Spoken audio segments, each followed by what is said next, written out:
welcome back to my reading nook. It's Bookstahuda, video 3. So the video that I've most wanted to do for a long time is a bookshelf video because I always keep my books really neat and I love looking at other people's bookshelves. Let's go over there. Okay, so for this first part I'll be talking, I guess I'll try to move around the camera. Hello, if you can see me. So up at the top, on the very top shelf, I have my kind of good fantasy series, or what I think are good fantasy series. My first fantasy series that I ever read is Dragonlance Legends. I went to the library and fell in love with the cover of Time of the Twins, and I knew nothing about it, but I just decided to read it, and so I guess I'll show it to you. And then I fell in love with the story and the characters. This is what the cover of that Time of the Twins looks like. Now that I'm seeing it again, I'm like, what is this guy? I mean, I know who it is, but this is Raistlin, however you say it. I say Raistlin. He's my favorite, dark mage kind of thing. So then I bought the pretty box set when I could afford it, and I love it.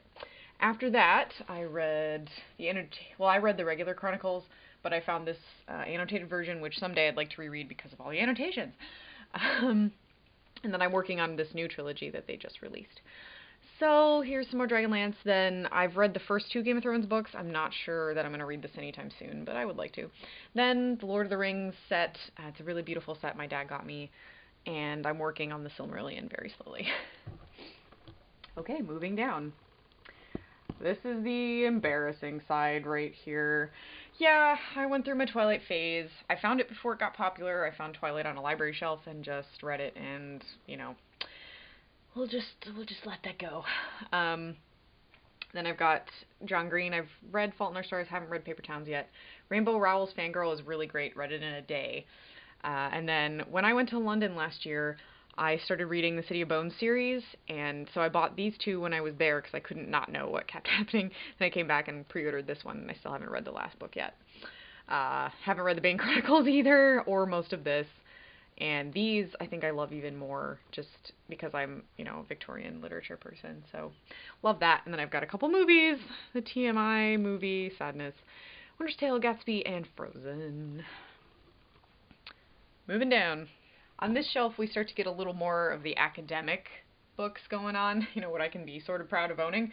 I have a lot of Penguin editions right here. I've got like 2 of the Canterbury Tales. This is Middle English, this is English translation. Decameron, Ovid, you know, that kind of thing. Douglas Adams, The Hitchhiker's Guide to the Galaxy, which I have not read all the way through. A History of Britain that I haven't read. Well-Read Women, it's kind of a pretty cool... I talked about it. Weird Things Customers Say in Bookstores. This book is hilarious. I can't wait to get other ones. And then I have my Jonathan Safran 4 books. Have not read these 2, but I'm looking forward to it over the summer. Mr. Penumbra's 24-hour bookstore, I want to get to that. Eat, Shoots, and Leaves is hilarious, but it's all about English grammar rather than American grammar, so be aware if you don't get confused. Bird by Bird by Anne Lamott, which I'm still working through, but I love it, and Gone with the Wind, and Scarlet, and I'll have to add these. I just got The Wind Done Gone, haven't read, and Rhett Butler's People as well, which is downstairs. We'll see how those are. Moving down. This is where I'm kind of kneeling here. This is where we start to get into my really academic titles. Well, this is actually the most academic shelf I have, probably, because I have my Nortons. They're so beautiful. Middlemarch. Spent 6 months of my life on Middlemarch by George Eliot, which is why I never shut up about here. And then Jane Eyre, and White Sargasso Sea, and Wuthering Heights, and Frankenstein. I mean, you can read the titles, but most of these I've read for class, and some of them I've just bought because I want to read them at some point. And then I have my Barnes & Noble Classics, which are, you know, they're affordable versions of classics. They don't have the greatest footnotes, but they do have some, and I really like how they look on the shelf together, and they're really affordable. I got some more Penguins up here, and these are my Dover Classics. They're very cheap, but, you know, for sort of hard to find texts, it's great. And then my Modern Library Classics, Borders. And these, I have read the Pride and Prejudice one. I've worked through most of Persuasion, and Sense and Sensibility I have not started, but I love the film. I really love those footnotes. They make Jane Austen readable. I can they explain lots of things that I have, you would never have heard of, like what kind of lace is on a lady's dress or something. It's really helpful. Moving down. This is kind of my modern books, I suppose. I mean, we have, like, not modern, the Middle English section over here. Most of these are in translation, and then my L.M. Montgomery 2 books. Deeper Meaning of Life is hilarious. He takes places that used to be named things and then uses those place names for words that there should be words for.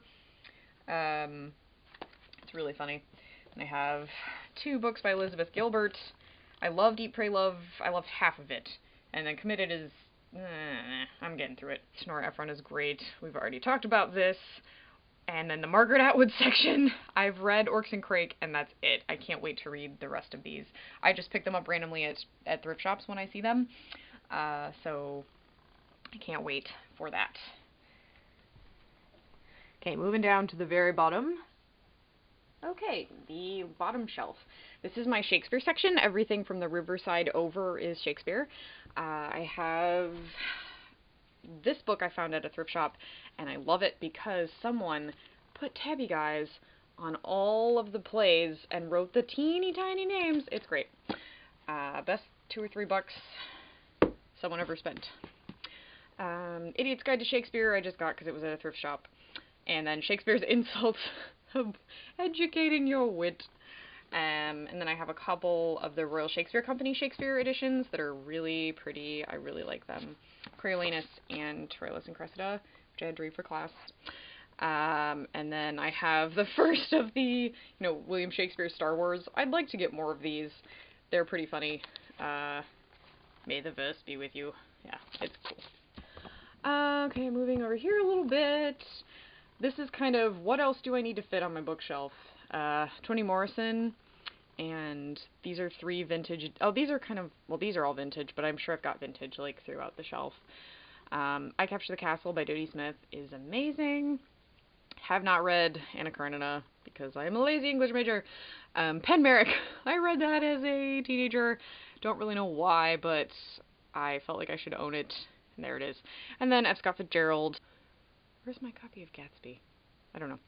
And then more George Eliot, as usual. And then my Bronte section is right here, like the books that don't fit into Norton category or anything like that. Hello! Thank you for watching. Let me know what's on your bookshelf. Books to Huda!